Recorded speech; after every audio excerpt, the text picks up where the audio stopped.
Conversar, então, sobre preservação do patrimônio cultural catarinense. Essa audiência é uma proposição da presidente da Comissão de Educação, Cultura e Desporto da Assembleia Legislativa, a deputada Luciane Carminati.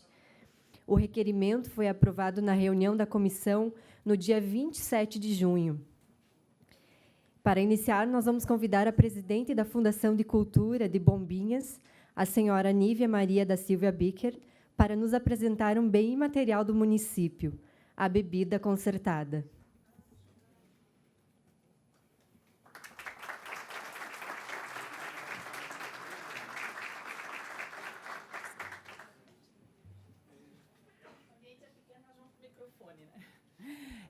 Boa noite a todos. Em primeiro lugar, quero parabenizar essa iniciativa da Comissão de Educação e Cultura da Assembleia Legislativa. Meu nome é Nívia, sou presidente da Fundação Municipal de Cultura de Bombinhas, conselheira estadual de Cultura e também presidente do Conselho Estadual de Gestores de Cultura de Santa Catarina, o CONGESC, que reúne gestores de cultura de todo o Estado. Quero agradecer até ao Pedro também, que depois de conhecer a nossa bebida tradicional, fez esse convite para que essa bebida também estivesse participando dessa audiência. É a concertada, talvez a maioria aqui não conheça essa bebida, mas é um licor tradicional do nosso município, do nosso litoral, aliás, só que em Bombinhas ela ganha um significado muito especial, muito além de uma bebida, muito além de um simples licor. Outros municípios também fazem essa bebida, só que o significado que ela tem para a nossa comunidade, para a sociedade, até mesmo no momento de reunião das famílias, em que as famílias aguardavam, por exemplo, receber os foguedos de boi de mamão, de terno de reis, era um momento que essa bebida ela era servida.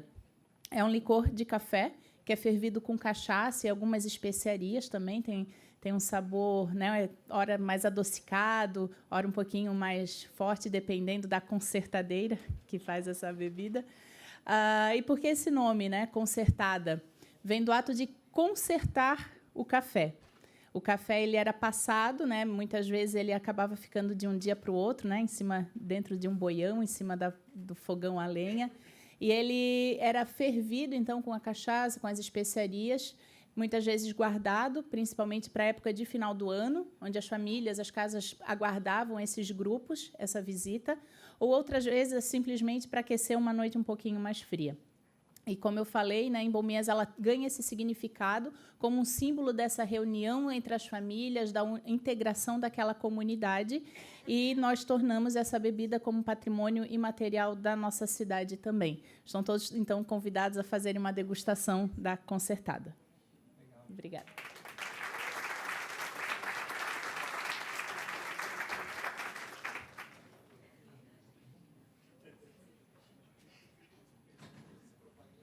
Exibiremos em instantes o curta-metragem Ilha do Carvão, produzido por Denis Raduns e Fábio Brigman, a quem eu convido para falar mais sobre o filme para nós.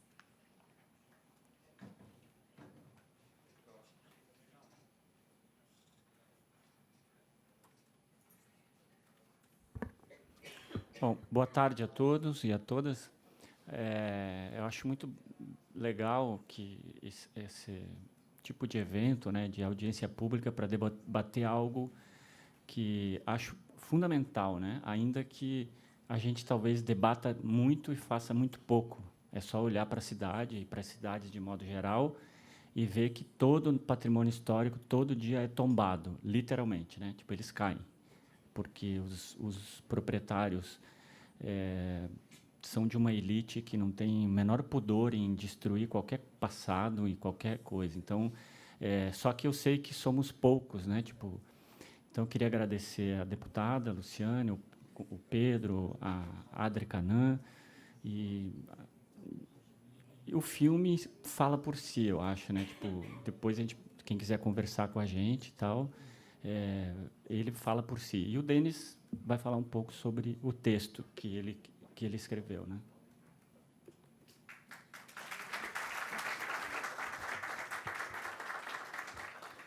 Boa tarde a todos, é uma alegria estar nessa audiência. O texto de Ilha do Carvão foi escrito em 18 de novembro de 2013, enfim, É uma crônica que fala sobre a desaparição da famosa Ilha do Carvão, que ficava diante do cais da Repke, aqui na Ilha de Santa Catarina.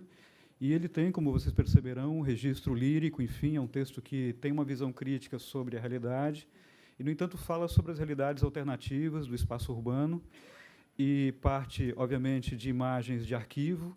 É uma intenção e um projeto que temos, eu e Fábio Brigman, projeto intitulado 88010500, produzi dois outros textos, um sobre a foz do rio Itajaí a Sul, outro sobre a travessia do trem em Jaraguá do Sul, enfim. É um projeto que procura mapear, de um modo lírico, o espaço urbano de Santa Catarina, enfim.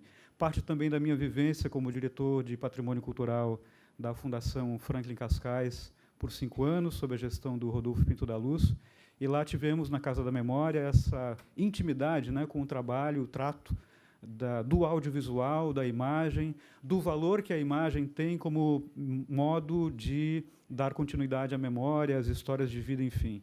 Então, o nosso projeto de cinema de arquivo, partindo do Ilha do Carvão, tem esse interesse de mapear, de documentar, mas sempre com um ponto de vista literário, porque nós acreditamos profundamente que a arte é também um dos grandes valores a serem preservados, sobretudo neste momento do Brasil e do mundo. Então, convidamos vocês, agradecemos muito. Muito obrigado.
Nunca descobri um novo mundo.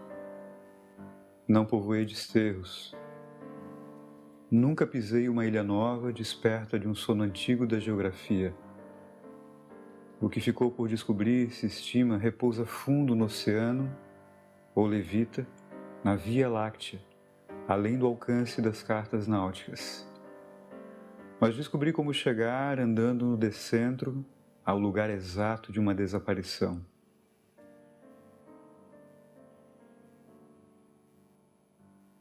Cheguei sem procurar. Foi pelo espelho do cartão postal que atravessei os dias velhos e, ao final, cheguei à Ilha do Carvão, a terra de suposição no mar estreito da Bahia Sul. Ela era a meseta de pedra que surgia na linha de água, no fundo das fotografias, a meio mundo entre a ponte Hercílio Luz e os estaleiros da Repke. Usavam-na para armazenar no castelo térreo as cargas negras, combustíveis e carbonárias. Usavam-na para abastecer no mar o vapor dos navios e resguardar de incêndios o cais Rita Maria. Chamavam-na entre os dentes de Ilha dos Ratos. Era a ilha de dispensa, mas quem a visse distante, desde a Ilha das Vinhas ou desde a orla do mercado público, adivinharia suas coordenadas. Ela ficava entre dois esquecimentos. Exatamente. Foi uma utopia tímida ela, ilha carvoeira tomada de imatéria. Não consigo imaginá-la fora da fotografia, mas quando eu cruzo os lapsos de memória da Cidade Velha, o pedestal sem a coluna monumento à Guerra do Paraguai, o Miramar sem teto, ou os pedestais sem busto de imortal na Praça 15, quase alcanço o resto do fantasma da Ínsula do Carvão.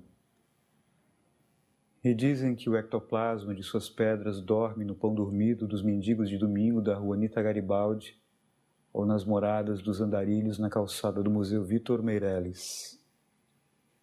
Imagino que ela se consumiu por dentro, no lenhoso do seu corpo, como brasa, e se acabou nas cinzas do rescaldo, perdendo-se na combustão interna da ilha de Santa Catarina, essa que se apossou do seu terreno diminuto e aplainou a maré alta, costurou artérias e anéis viários e edificou um novo exílio no sem-vida dos aterros, na ruína de Burle Marx, na sobrevida da sua linha de céu confusa. Dizem que foi pisada pelo pilar da ponte Colombo Salles. Outros dizem que ela se enterrou no centro do Lago das Bandeiras, no vazio de fronte ao terminal Rita Maria. Entrou, aos poucos, na área assombrosa da amnésia. Sofreu terras, contraiu cidade.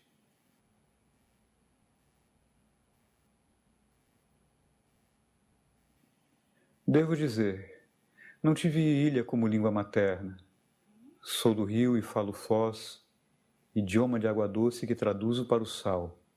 Mas compreendo, no silêncio dos satélites, o sinal de SOS que outra ilha, a das aranhas, envia para o último dos urbanistas.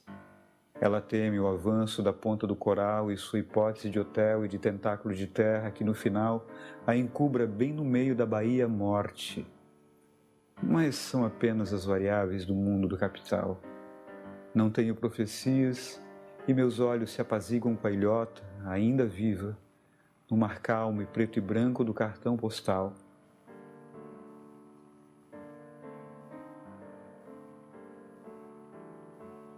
Fotografia é o espelho que lembra, escreveu o anônimo citado por Benjamin numa página do livro Passagens. O espelho, mesmo vazio, acostumou-se a recordar-nos.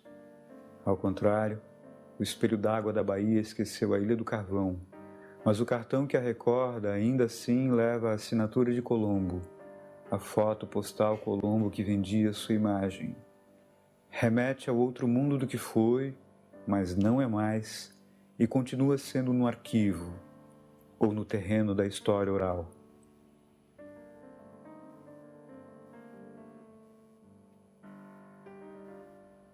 Terra de suposição na boca do estreito, a Ilha do Carvão se esqueceu no lado opaco do espelho. É nessa superfície cinza-chumbo que ela se revela, escondida, e me desperta novos sonhos de geografia.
Obrigada, Fábio e Denis. Parabéns pelo trabalho.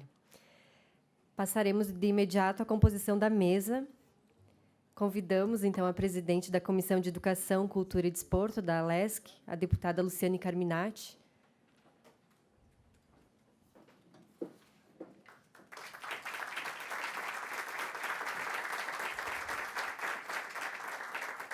o excelentíssimo senhor deputado estadual Antônio Aguiar, senhora superintendente do Instituto do Patrimônio Histórico e Artístico Nacional, Liliane Janine Nizola,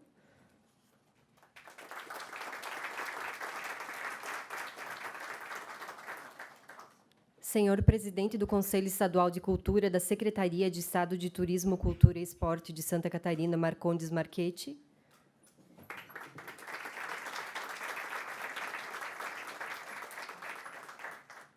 senhor presidente da Fundação Catarinense de Cultura, Rodolfo Joaquim Pinto da Luz.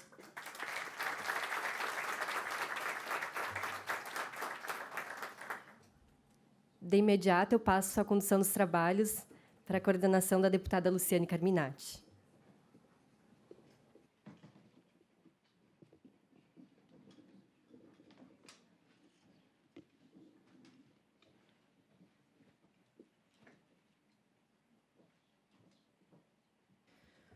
Boa noite. Boa noite. Boa noite a todas as pessoas aqui presentes. Uma alegria muito grande essa audiência. É muito esperada, tenho certeza. Tenho dito por diversas vezes que o Parlamento tem uma dívida, não só com a cultura catarinense, mas, sobretudo, com a preservação da memória e do patrimônio cultural catarinense. Nós esperamos que esta audiência possa, de forma coletiva, trazer contribuições para esta luta, para esse trabalho, para esse profissionalismo, para esse comprometimento dos artistas, dos produtores, dos professores, dos profissionais que atuam nesta área. Então, quero afirmar inicialmente, como presidente da Comissão de Educação, Cultura e Desporto, que nós estamos muito felizes pela construção desta audiência, e eu quero aqui que a gente enalteça o trabalho do Pedro, né, Pedro? Ele fica lá, tímido, no canto, mas merece uma salva de palmas, porque Pedro está nos ajudando muito nessa construção, né, que, para nós, na comissão, é novo ainda, porque a comissão sempre se debruçou muito mais sobre a área da educação, né?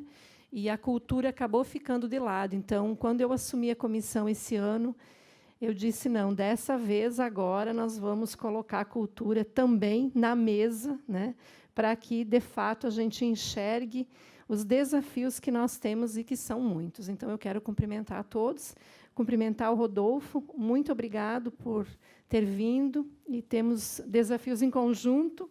Hoje mesmo nós tratamos de um projeto de lei aqui na casa, um veto sobre um bem imaterial, e aí eu fiz o debate de que precisamos discutir melhor com a Fundação isso, porque, senão, acaba, muitas vezes, os deputados elencando um rol de projetos de lei que concede, né, denomina bens imateriais, sem respeitar a construção que quem está envolvido, quem, de fato, tem condições de denominar e de seguir critérios mais técnicos, o faz, né?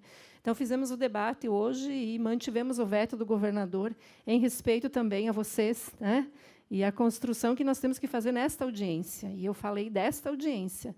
Parece meio que uma contradição. Hoje à tarde a gente vota um projeto e aí depois a gente discute isso na audiência. Então, só agradecer ao Rodolfo também, a professora que fará, né, posteriormente também uma fala bem importante aqui, né, com relação à audiência. Muito obrigado pela sua presença também.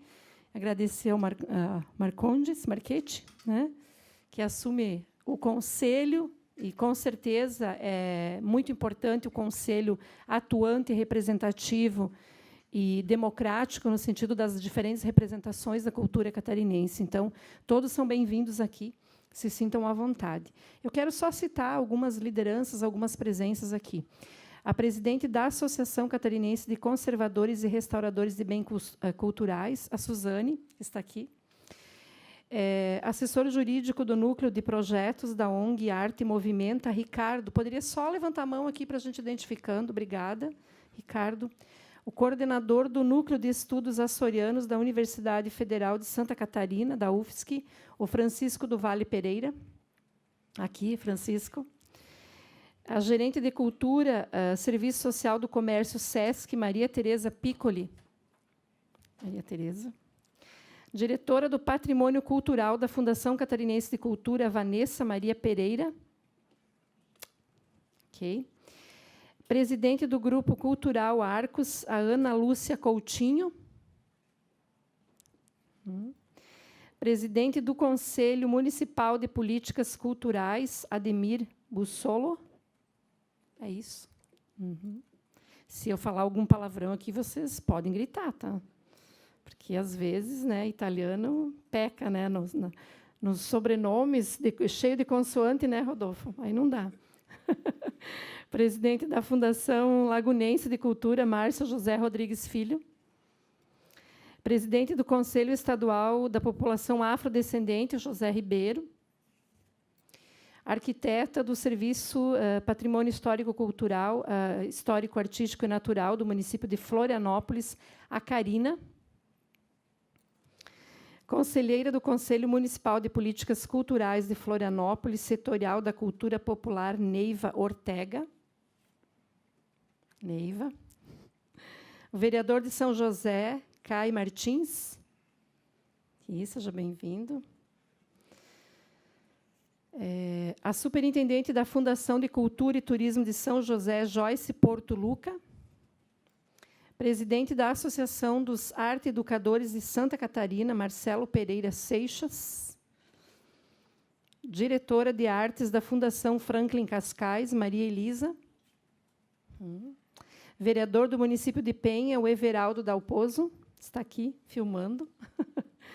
A secretária da Academia São José de Letras, Jane Felipe. Presidenta do Conselho Municipal de Políticas Culturais de São José, Giana de Souza. Presidente do Colegiado de Cultura da Associação dos Municípios do Extremo Sul Catarinense, a MESC, Jaime Luiz Batista. Restauradora do Museu Histórico de Santa Catarina, Márcia Regina. Vice-presidente da Federação de Entidades Ítalo-Brasileiras e de Mestres e Ofícios da Cultura Italiana, FEIBEMO, Aliduino Zanella. Bem italiano, né? Vice-líder do Grupo de Pesquisa e Patrimônio, Memória e Educação, Pamiduc Elison Paim. Supervisora da UFSC, né, Elison? Supervisora de Pesquisa do Arquivo Público do Estado de Santa Catarina, Giovânia Nunes. Diretora Administrativa da Fundação Cultural de Canoinhas, Silvana Hessel. Presidente do Conselho Estadual de Gestores de Cultura de Santa Catarina, Anívia Maria da Silva. Concertada. Né? A concertada. Presidente do Comitê Gestor Nacional da Língua Italiana, Nedi, Terezinha, Nedi, Locatelli. Coordenador do Departamento de Cultura de Penha, Eduardo Bajara. E a Silvia Conceição, assessora do vereador Lino Pérez. Sim, está certo. Eu vou chamar a palestrante para a mesa. Olha, eu tinha confundido aqui a palestrante. Tudo me perdoa, tá? Então, nós temos aqui o Rodolfo, o Marcondes Marchetti, o Antônio Aguiar não está aqui, né? E a Liliane, sim, a Liliane está aqui conosco, né? Eu vou chamar agora, então, a Betina Adams. Betina, nós nos falamos aqui, né, Betina? Seja bem-vinda, Betina. Eu vou apresentar a Betina. Pelo jeito, vocês conhecem mais do que eu, né? Então, ela é arquiteta e urbanista, independente em conservação urbana e arquitetônica, trabalhou no IPUF, Instituto de Planejamento Urbano de Florianópolis, de 1977 a 2016. Tem dado consultoria à Unesco através do ICOMOS, Comitê Internacional de Monumentos e Sítios, onde atua junto aos comitês científicos internacionais de cidades históricas, paisagens culturais e rotas culturais, membro do Instituto Histórico e Geográfico de Santa Catarina e da Associação Catarinense de Conservação e Restauro. Participou de conselhos em âmbito federal, estadual e municipal. Escreveu um livro de preservação urbana que relata a trajetória de preservação ocorrida em Florianópolis desde os primórdios do processo de preservação até o início do século XXI. Bom, então, qual será a dinâmica aqui da audiência? Eu já vou passar a palavra para a Betina. A Betina faz uma fala nesse momento. Você acha que é possível 15, 20 minutos? 15 minutos? Então, a Betina faz uma fala de 20 minutos. A partir da fala da Betina, nós estendemos a fala à mesa.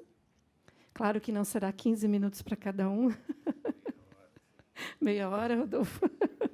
Passamos a fala para a mesa e, ao mesmo tempo em que nós passamos a fala para a mesa, vocês já podem ir se inscrevendo para fazer manifestações, ok? E manifestações tanto no sentido de enaltecer algum aspecto, sugerir, propor, questionar, enfim, aí, então, nós ficamos com os encaminhamentos abertos, tanto o Pedro quanto a assessoria, que depois a gente divulga quem coleta as manifestações. A Betina vai utilizar aqui, tu pode usar, nós só vamos mais ao lado aqui, não tem problema, né? Tudo bem? Tem microfone também, se para ti fica melhor.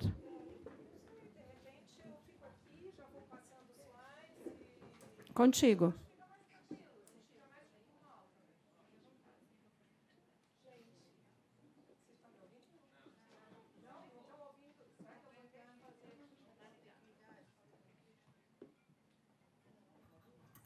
Agora eu tô. Agora vocês me ouvem. Eu queria agradecer. Bom, antes de mais nada, boa noite. E um grande parabéns à deputada Luciane. Realmente é tão importante essa sua iniciativa. E nós que estamos militando na cultura há tanto tempo, sabemos como o Estado estava precisando dessa iniciativa. Então, realmente, assim, me lava um pouco a alma essa sua iniciativa, e é uma honra imensa eu poder fazer essa fala. Eu acho que a gente tem que lembrar muito também do Pedro. O Pedro, realmente, o Pedro Donadeli, está ajudando nisso e realmente já fez um trabalho muito importante também no Conselho de Cultura, onde nós nos conhecemos. Bem, eu acho que vocês estão vendo bem assim, ou será que a gente tem que apagar um pouco? Não sei se a gente apaga um pouco ali. Tá bom assim, né? Tá, eu só tenho que aqui me organizar um pouquinho, porque eu vou ler para eu não perder o foco mesmo. O curta Ilha do Carvão é um belíssimo poema para Florianópolis. Esse curta, ele nos traz do mundo que foi e não é mais para um novo mundo dos recobrimentos. Será que é isso que queremos? O ano de 1972 marca um evento muito importante para a gestão da preservação. A Unesco deliberou a Convenção para a Proteção do Patrimônio Mundial. Representa um início de uma cooperação internacional para a proteção do patrimônio. São mais de 130 países que subscrevem essa convenção e que foi ratificada pelo Brasil em 77. E essa convenção constata, primeiro, que o patrimônio está ameaçado de destruição, tanto pela degradação como pela evolução da vida social e econômica, que o desaparecimento de um bem empobrece o patrimônio de todos os povos do mundo e que as recomendações internacionais elas se constroem de uma forma de cartas de preservação internacional, e isso que baliza, vamos dizer, todo o conceitual teórico na área de preservação. Essas recomendações demonstram a importância da salvaguarda dos bens únicos, insubstituíveis, qualquer que seja o povo a que pertencem. Cabe, então, a pergunta: quais são os bens únicos e insubstituíveis do Estado de Santa Catarina? Trarei algunzinhos exemplos de nossos valores patrimoniais do Estado, que realmente são em um número imenso. O nosso Estado é completamente fantástico. Eu sou apaixonada por esse Estado. Bom, patrimônio arqueológico pré-histórico. Sambaquis, testemunho dos antigos ocupantes. Os nossos sambaquis estão entre os mais importantes do Brasil. E aqui, seus descendentes, as nações indígenas, patrimônio imaterial. O caminho do Peabiru, os caminhos, né, do Peabiru, que conectavam o continente americano desde antes da chegada de Cabral. Esses caminhos foram aproveitados pelo colonizador europeu. Por exemplo, foram usados pelas tropas que iam do Rio Grande do Sul a São Paulo. Alguns desses caminhos históricos originaram nossas estradas atuais. O Tratado de Tordesilhas, que dividiu o mundo conhecido entre Portugal e Espanha. Esse é um patrimônio documental. No caso, esse documento não está no Brasil. Mas o local físico por onde efetivamente passava essa linha de Tordesilhas fica em Laguna. É um testemunho histórico, é um marco, é um lugar de memória. O contínuo esforço de Portugal, buscando a expansão de fronteiras, limitadas por Tordesilhas, ao norte em Belém e ao sul em Laguna, resultou nessa dimensão territorial incrível que é o nosso Brasil.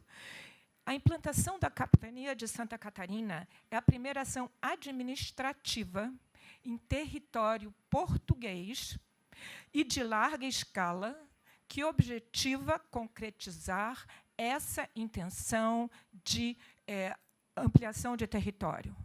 Foi instalado um sistema defensivo de grande porte, no caso, basicamente, na ilha de Santa Catarina, e foi acompanhado um sistema de assentamentos com imigrantes dos Açores. Essas 5.000 pessoas vieram para a ilha de Santa Catarina, se distribuíram por várias freguesias, foram também para São Miguel, em Biguaçu, São José, Enseada do Brito, Santana da Vila Nova, em Bituba. A mão de obra escrava negra. Imagem do navio negreiro de Rugendas. Uma foto de negra do tabuleiro com seu filho nas costas. E um exemplo de superação dessa condição, o nosso grande poeta Cruz de Souza. Aqui também o exemplo do patrimônio documental, gravuras e fotos do século XIX. Continuando o patrimônio imaterial, outro exemplo, a primeira deputada, mulher e negra, na Assembleia Legislativa. Não podia deixar de colocar a Antonieta de Barro nessa apresentação. O Catumbi do Itapocu, em Araquari, uma dança masculina religiosa. Depois nós vamos tentar botar um sonzinho desse Catumbi. O patrimônio da imigração são fotos dos primeiros tempos. O riquíssimo patrimônio material de todos os migrantes. A imagem é do Programa dos Roteiros Nacionais de Imigração do IFAM. Os conjuntos urbanos, no caso, o de Blumenau. A diversidade da nossa arquitetura vernacular, a madeira da região de ocupação ucraniana, a pedra da região dos italianos, o enxaimel dos alemães, Joinville, já com seu comércio, polonesa em Taiópolis. O conjunto de enxaimel em Santa Catarina é considerado como o maior conjunto de enxaimel existente fora da Alemanha. Então, veja, mais outro dado importante. Os conjuntos rurais, sua paisagem envoltória. Um exemplo aqui de Linha Pinhal, 13 Titilhas, a Capela e o Clube Avante. A arquitetura de madeira, arquitetura religiosa, patrimônio artístico. Né? No meio disso tudo, a gente esquece o patrimônio artístico, realmente muito importante. Nesse mesmo lugar, o Clube Avante, com cancha para o jogo de bocha, o acervo patrimonial e material muito importante. Então, nós poderíamos também fazer inventários temáticos, por exemplo, arquitetura de madeira, arquitetura dos clubes, sei lá, e outras coisas mais. A questão da produção e sustento ao longo do tempo. A pesca da baleia, no século XVIII. Ainda há ruínas das antigas armações no litoral catarinense. A armação de Piedade, do Pântano do Sul, de Itapocuroí, de Garopaba, de Imbituba. A aquarela de Debré, a armação de Itapocuroí. A pesca artesanal, um patrimônio vivo. Está sendo estudado a modalidade da pesca com auxílio de botos em laguna. Aqui que se coloca uma outra questão. A feitura das baleiras é um saber fazer em extinção. As antigas sedes das fazendas, que necessitam de recuperação. A questão do gado, do café, das uvas. O patrimônio tecnológico. Os engenhos de farinha de mandioca.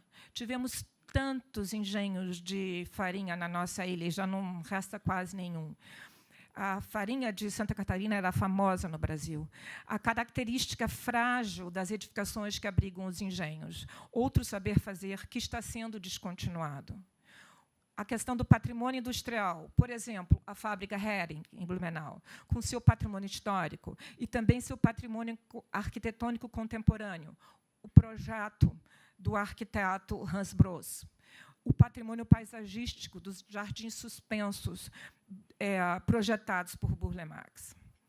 O contestado é a instalação da Lambers, a estrada de ferro, o fanatismo religioso, a batalha, o cemitério do contestado em Irani, é um local de memória. A ocupação do território catarinense. No litoral, a beira d'água, que se preserva em São Francisco. Em Florianópolis, essa paisagem cultural de orla se perdeu no centro histórico. Subindo a serra, as áreas de migração. O Planalto e o Oeste, com seus ciclos econômicos, Lages, Caçador, Chapecó. E chegamos, então, aos equipamentos. Necessitam de uma atenção constante. Museus. No caso, um exemplo do Museu Ferroviário de Tubarão, que está funcionando. E à direita, em primeiro plano, a antiga Casa de Câmara e Cadeia, cujo restauro tem que ser concluído para ser instalado o Museu da Cidade. Esse museu é muito importante porque ele justamente vai contextualizar a importância do desterro e da capitania de Santa Catarina para o Brasil.